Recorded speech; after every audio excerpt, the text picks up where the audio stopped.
وزارت بلدیات میں عجب کھیل تماشے جاری ہیں۔ شیڈول آف اسٹیبلشمنٹ کے تحت جہاں کارروائیاں کی جا رہی ہیں وہیں بی ٹیک انجینئرز اقلیت میں شمار ہو چکے ہیں۔ تاہم ایک طرف قانون پر عمل درآمد کرنے کے دعوے کیے جاتے ہیں، وہیں دوسری طرف وزارت بلدیات حیران کن اقدامات کرتی ہے، اور نتیجہ یہ ہوتا ہے کہ اس وقت بھی کراچی کے 4-5 اضلاع میں گریڈ 18 کے میونسپل کمشنر تعینات کر دیے گئے ہیں۔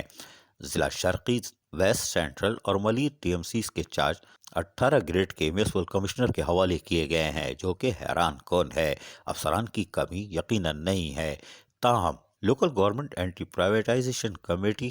کے تحت ایک اجلاس کا انعقاد کیا گیا، جس میں بلدیاتی اداروں میں کل وقتی ایڈمنسٹریٹر اور گریڈ 19 کے میونسپل کمشنر تعینات کیے جانے کے لیے زور دیا گیا۔ ریونیو افسران سے ایڈمنسٹریٹر اور گریڈ 18 کے افسران سے میونسپل کمشنر